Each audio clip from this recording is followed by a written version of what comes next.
today's mindful moment, packed with insights but designed to fit into your busy life.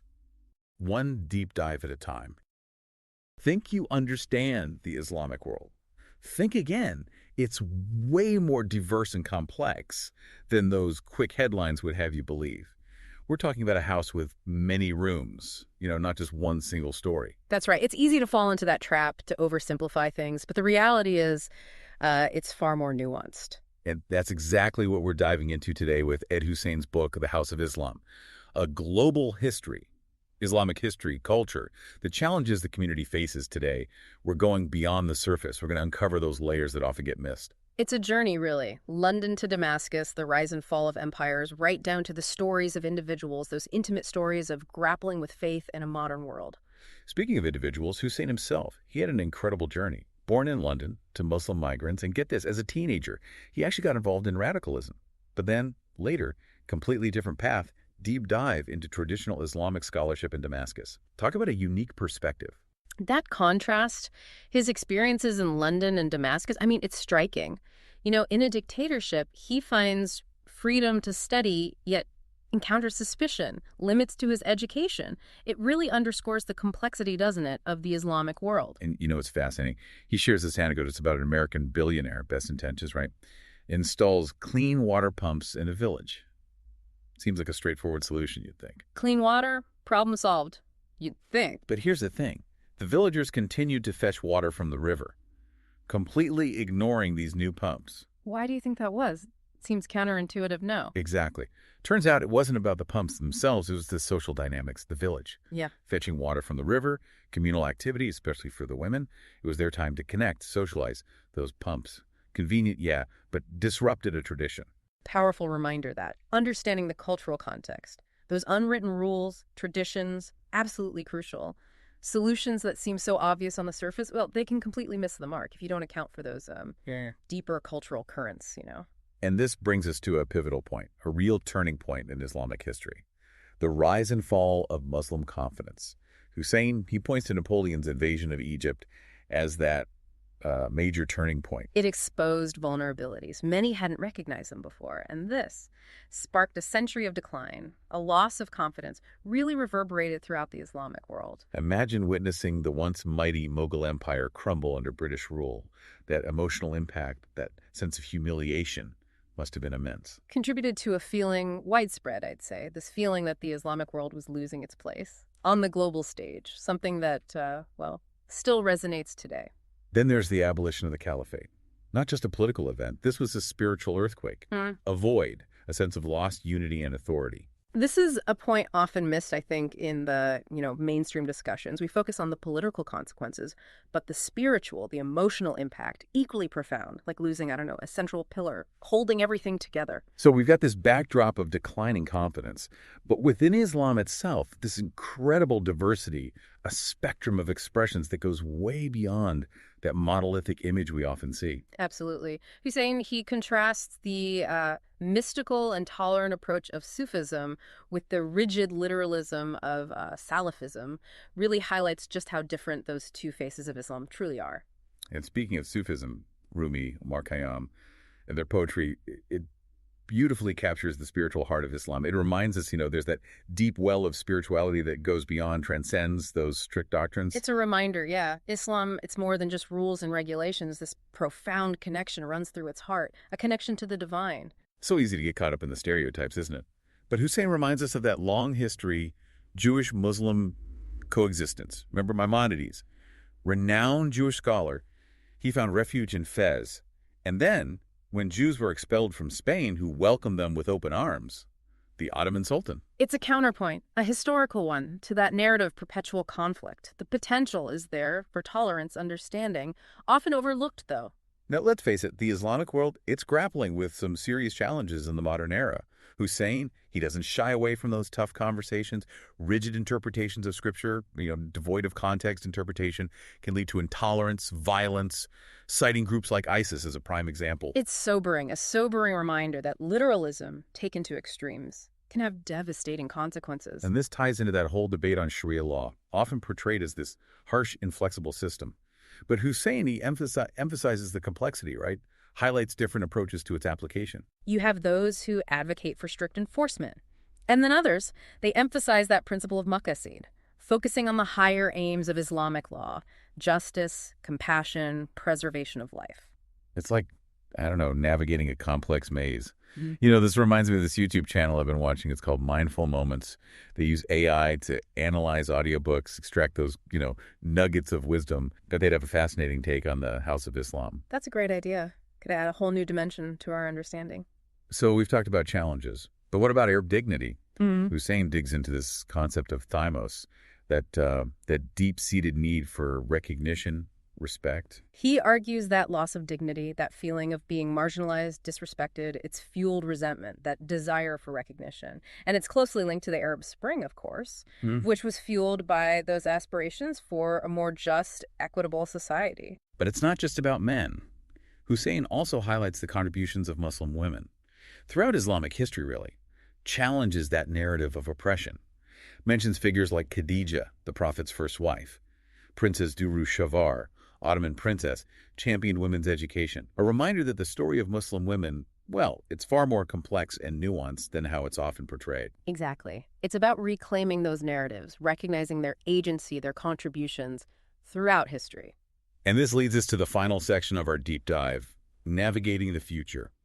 Hussein, he issues a call for introspection, urges Muslims to reclaim that spirit of intellectual inquiry, ijtihad, that once characterized their civilization. It's reviving that tradition, a critical thinking, independent reasoning, Yeah. engaging with modernity while remaining true to those core values of Islam. He puts huge emphasis on the importance of education. But not just rote memorization, right? He's advocating for critical thinking, tolerance. Equip the next generation with the tools they need to navigate this complex world we live in. Cultivating open-mindedness, embracing knowledge, wisdom from all sources. And this is where Hussein gets really thought-provoking. He talks about that need for constructive dialogue, collaboration between the Islamic world and the West. He sees the potential, bridging the divide, finding that common ground based on shared values, aspirations. So what does this all mean? The House of Islam, far more complex and diverse than it's often portrayed. Understanding those internal debates, the historical influences, contemporary challenges, it's crucial for informed discussions, meaningful engagement. Here's a final thought to ponder, okay? Hussein talks about those maqasid, the higher aims of Islamic law: justice, compassion, the preservation of life. What if we judged the West by its adherence to those same principles? Would it be considered Islamic by default? Really makes you rethink what it means to be Islamic. It flips the script, doesn't it? Challenges us to look beyond those labels, consider the essence of those values. Absolutely. And that's what makes this deep dive so rewarding. It's not just about learning facts. It's about expanding our understanding, challenging our assumptions. A powerful invitation to, look beyond those superficial judgments and engage with the deeper currents of thought and belief. Right. Speaking of deeper currents, Hussein takes us on this fascinating exploration of the different schools of thought within Islamic law. He sheds light on the four main Sunni schools: the Hanafi, Maliki, Shafi'i, and Hanbali. Each one has a unique approach to interpreting and applying Sharia, kind of like different legal traditions, I guess, within that same, overarching framework. What I found so fascinating was how he highlights that historical respect, the recognition between these schools. They acknowledge their differences, Yeah. but saw them as a source of richness, diversity. There's this beautiful concept. It's called ikhtilaf, meaning disagreement, essentially. And it was seen as a mercy, a blessing even, allowed for multiple perspectives, interpretations. And it resulted in a more dynamic, adaptable legal system. But you can imagine, right? Things have gotten a bit more, shall we say, complicated in the modern era. That rise of literalist interpretations, especially within Salafism, it's created, more tension, more division. Hussein argues that this literalism, it's a departure from that more nuanced and contextual approach that characterized, much of Islamic legal history. It's almost as if they're, disregarding centuries of scholarship, tradition, in favor of this rigid and flexible reading of the texts. And he doesn't shy away, from calling out the problems this creates. He talks about how this focus on literal interpretations has led to, some pretty extreme practices, like those punishments we see in Saudi Arabia or territories held by ISIS. That's crucial, a crucial point. It's not just about abstract theological debates. It has real-world consequences. which can be quite disturbing. He even points out that many of these practices, like stoning for adultery or executing those who leave the faith, they're not even explicitly mentioned in the Quran. They're derived from hadiths, these collections of sayings attributed to the Prophet, which were compiled centuries later. And there's a lot of debate surrounding their authenticity and interpretation. It's a reminder that even within a tradition based on scripture, human interpretation, and the potential for error, it exists. And those interpretations, well, they can profoundly impact how faith is understood, how it's practiced. And this leads us to another captivating aspect of the book, that exploration of Sufism. I have to admit, before reading The House of Islam, my understanding of Sufism was, well, pretty limited. It's often sidelined, Sufism, in those discussions about Islam. The focus tends to be on the more political or legalistic dimensions, but Sufism, it represents this rich tradition of mysticism, spirituality. It's been integral to Islam for centuries. And Husain, he does a brilliant job. He brings this tradition to life through those stories of key Sufi figures, like Rumi, the 13th century Persian poet.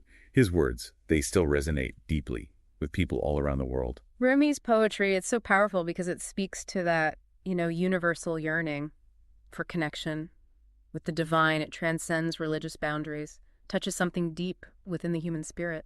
Then there's Omar Khayyam, the 11th century Persian polymath, poet, astronomer, and mathematician. His poetry, it explores those themes of love, wine, that fleeting nature of life. It's surprisingly relatable, even for someone like me who, well, isn't a scholar of Islamic history. Khayyam's work, it's a reminder that Islam, it has this long tradition of intellectual, artistic expression. It extends beyond, beyond religious dogma, space for beauty, contemplation, for celebrating life's joys, its sorrows. And how can we forget Princess Jahanara Begum, daughter of the Mughal Emperor Shah Jahan? She was a devout Sufi, a patron of the arts, and get this, a successful businesswoman. Talk about defying stereotypes. Jahanara's story, it challenges that notion, that Muslim women have always been confined to that domestic sphere.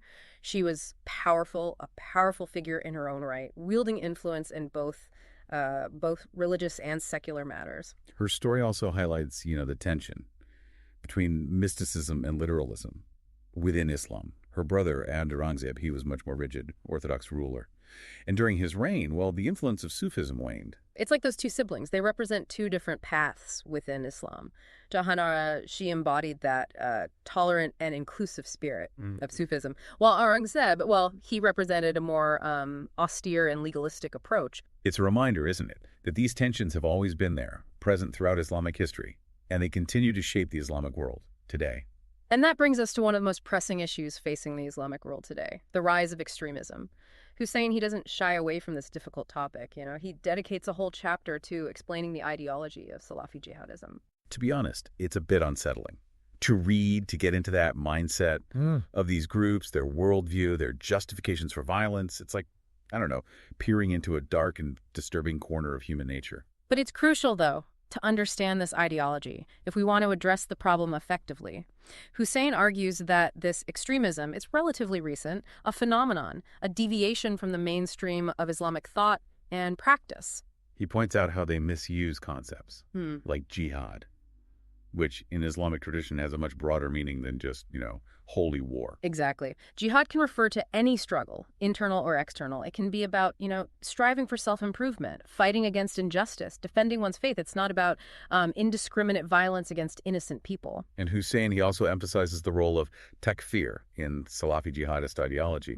Takfir, that's the practice of declaring other Muslims to be infidels, which then justifies violence against them. It's dangerous, a dangerous way of creating that, us versus them mentality, dehumanizing their perceived enemies and, well, justifying their actions. It's a complete perversion of that Islamic principle of tolerance, respect for other faiths. He argues that this extremist ideology, it's a threat not only to the West, but to Islam itself.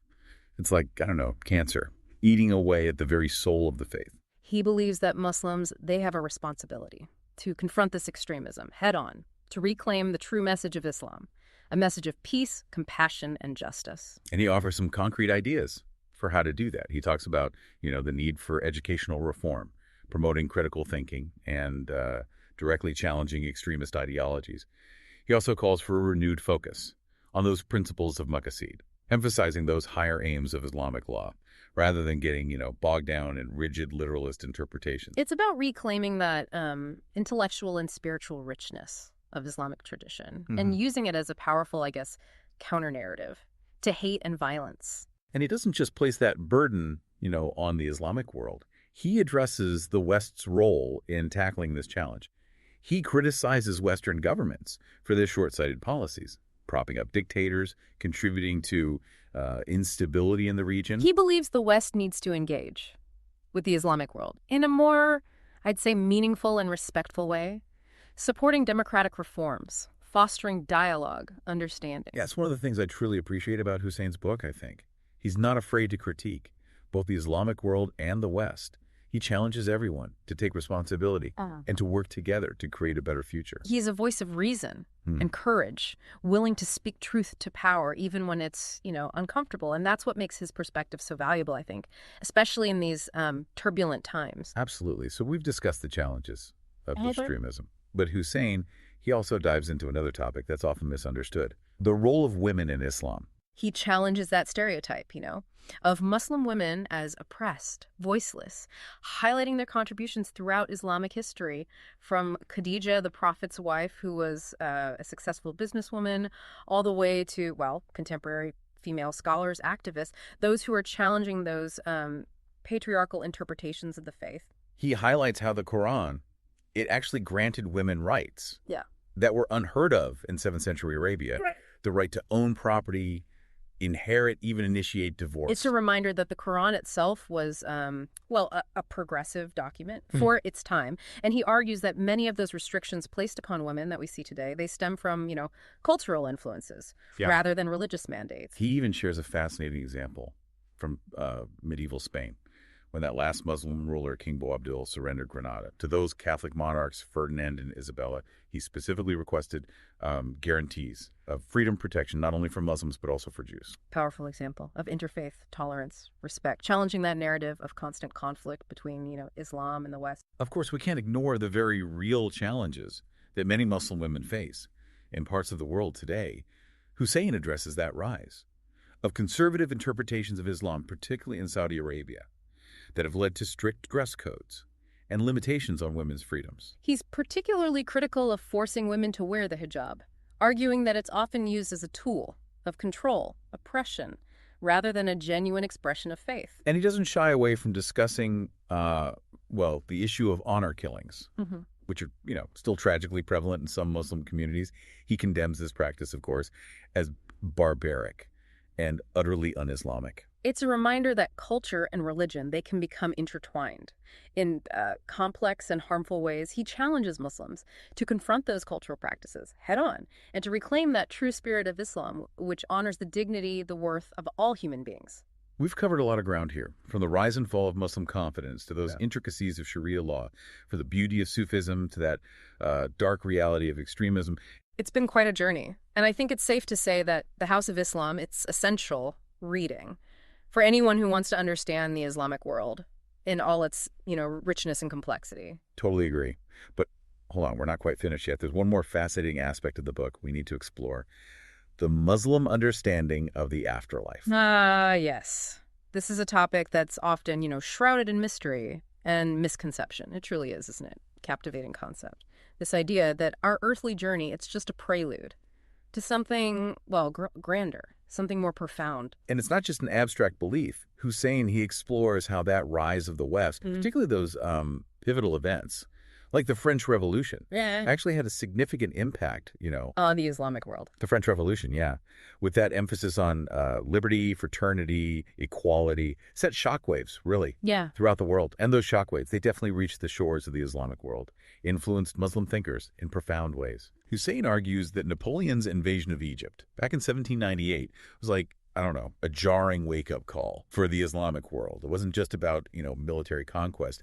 It laid bare that technological and military gap that had emerged between Europe and, the once mighty Ottoman Empire. Imagine that shift in perspective. For centuries, the Ottomans, they were a dominant force, and suddenly they're facing a new kind of power, driven by ideas, technologies that challenge their, traditional ways. of thinking, of being. Clash of civilizations, really, with the West's ascendance disrupting that existing order in the Islamic world. And Husain, he says, what followed was a century of humiliation for many Muslims as they witnessed their empires crumble and their lands, well, succumb to European colonialism.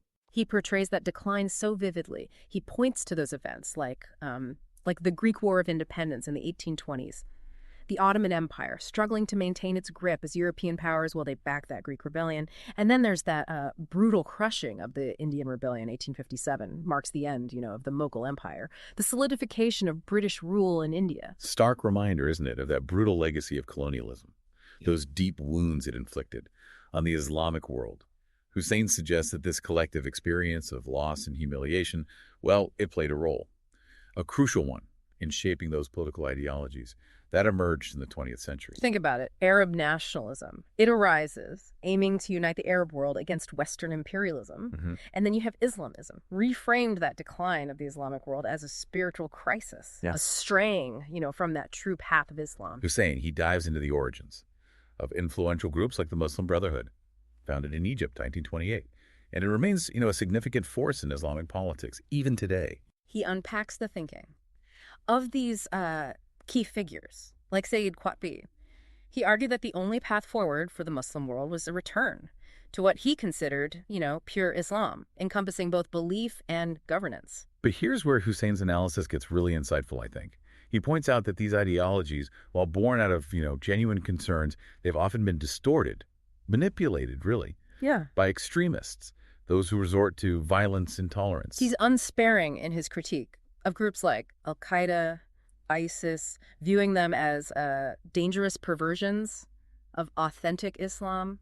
Their ideology, he argues, it's rooted in that narrow literalist interpretation of Scripture, completely divorced from its historical and cultural context. And he issues this powerful challenge to Muslims. It's about reclaiming their faith from these extremists, rediscovering that true message of Islam, a message centered on, well, peace, compassion, justice. He advocates for that revival of intellectual curiosity, a return to the spirit of ijtihad, which allowed those early Muslim scholars, to engage with new ideas, adapt their faith to the evolving world around them. Huge emphasis on the power of education. He criticizes that rote learning, the authoritarianism that's prevalent in many educational systems, within the Muslim world. It's about equipping those young Muslims with critical thinking skills, fostering that open-mindedness, the kind of, intellectual tools that they need to navigate those complexities of the modern world. And it's not just about the Islamic world looking inward, right?